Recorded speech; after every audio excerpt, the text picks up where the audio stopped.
biggest problem in this journey, I think, it is to learn how to overcome our limited belief of what we are able to accomplish, you know? Because sometimes we know what we want. We have this idea of what we need. But on one hand, we take ourselves so seriously that we don't want to look like fools while going after our dreams and our plans. But at the same time, on the other hand, we don't take ourselves seriously enough to actually start taking actions, towards our goals. That's because we have actually a scarcity mindset. We are stingy with ourselves. And I know, please, follow me here. I don't look the world with the eyes of someone who has the privilege of not worry about money. I don't have the, that security that allows me to say, oh, you just have to broaden your mind. You just have to get rid of your limited belief. But I know damn well that some situations still affect me in my, daily life.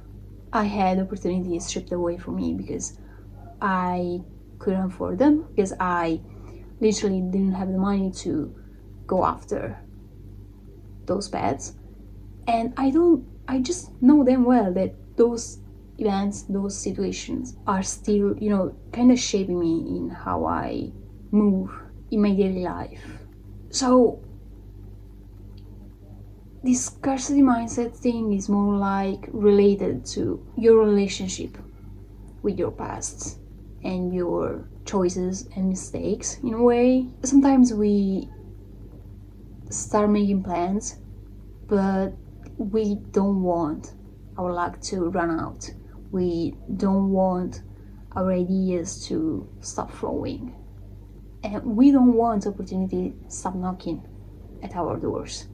We kind of live in fear of not having enough. I do have now a scarcity mindset because of those things that happened to me. And I know that those beliefs stop me from start anything new.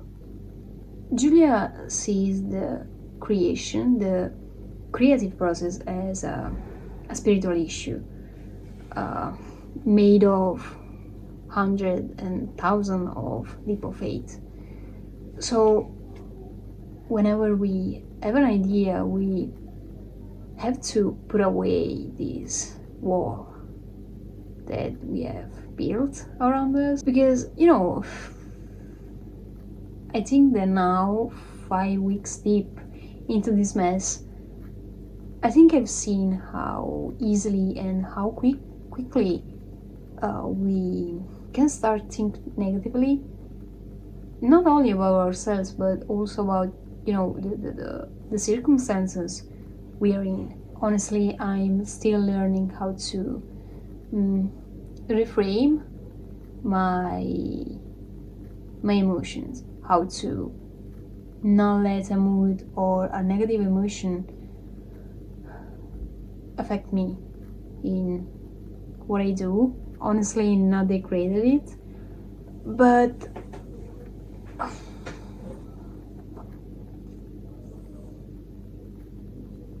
morning pages, just the act of writing every day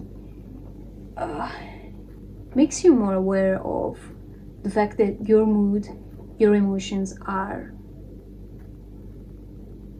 quite transitory. Because one day I'm complaining about the world, and the day after I'm okay. I was like, well, it was not that serious. During those days, in these days where you are able to actually stop and say, oh, but what I was complaining about, yesterday, a week ago, was really not that bad, was really not that serious, are the day where you feel the most safe, probably. And safety and creativity go hand in hand. Safety and creativity are, like I say, two faces of the same coin. Usually when we feel safe, when we start experiencing this sense of safety, we are also less desperate. If we are less desperate, we are also less harsh with not only ourselves but also with the people around us. In those moments we need to, have that mental reaction to say, okay, that's the moment where I need to do something about my dreams, where I need to start act on it. In this week there was a rather delicate section about the necessity for an artist to withdraw in order to have the healing of time alone. And usually those times, this time is always hard to defend, because it requires a lot of courage, a lot of determination also to defend this right of ours.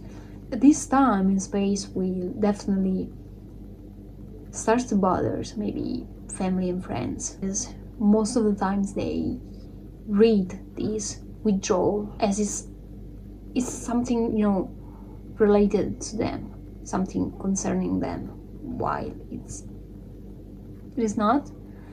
Julia highlights how if we are not able to break out from their presence, we start to become hostile,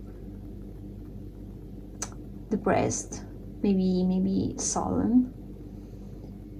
I say that it was a delicate section because Julia highlights how these sullen and depressed mood of ours can easily turn into threats, and those threats can turn into suicide thoughts. Now here I honestly suggest you to kind of read between the lines, because it's important to understand that of course we don't reach these break point, we don't reach this dramatic turn just because we don't have time alone. It's not just because we are denied time alone, of course. It's rather the mixture of negative things we have to face daily in our lives, which we are not able to jerk from. So if we end up reaching this dead end, this end point is not just because we are denied some privacy and some time alone. It's more than a denied break. Okay, so like I said, I would really suggest you to read between the lines in these sections, because it's the suicide topic is a really delicate one, and it's not good to reduce it to a simple denied break. Okay, related to the necessity of time alone and healing time, we also need to kind of become aware of the fact that a lot of us have made virtue out of deprivation, because of the belief that we have to be nice, have to be good. Julia calls this situation the virtue trap. We don't want to look or to be addressed as a selfish person, so we start to put their needs first. We strive to be nice, we strive to be helpful, we strive to be good, fearing of being selfish. we lose ourselves. We may look like we are there, that we have everything together, but we are not. We are basically on the ground already. The funny thing is that when we are caught in this virtue trap, we, don't look at all like we are self-destructive. We, on the contrary, are, the perfect model to take as an example. Sometimes we are the perfect wife. I'm not a wife. Okay, but let's say you are the perfect husband, the perfect worker, the ideal worker. That's because the self that we are presenting is the one that actually meets the worldly approval. The facade we are showing and taking out for a walk is the one that meets the worldly approval. We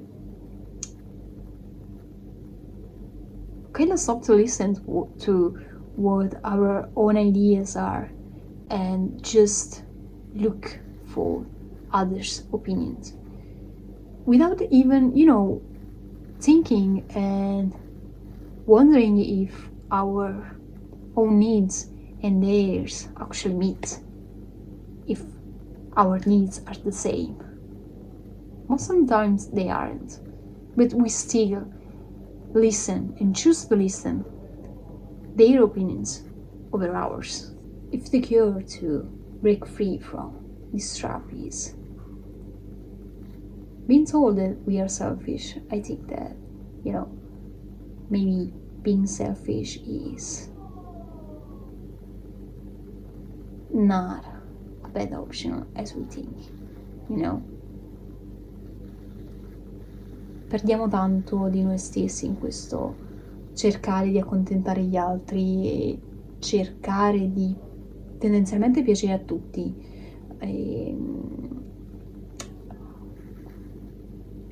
Se l'essere egoisti, l'essere definiti egoisti è quello che eventualmente potrebbe farti tornare in te, farti riacquistare quel senso di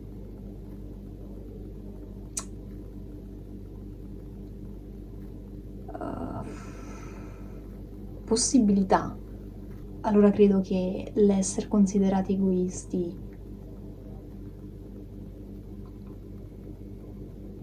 non sia poi tanto male. Sono la prima a cui non piace essere considerata egoista, è qualcosa che nelle mie scelte mi influenza tanto, specialmente ultimamente. In generale l'idea di essere una cattiva persona, l'idea di poter ferire qualcuno con le mie azioni, con le mie scelte. Però allo stesso tempo mi soffoca tanto, perché mi rendo conto di sopprimere tanto di me stessa in questo accontentare tutti, in questo essere lì per tutti. Mi porta via col tempo parti sempre più grandi di me stessa. Se salvare me stessa corrisponde all'essere considerata egoista, allora credo dovrò iniziare a farmi piacere questo termine come aggettivo.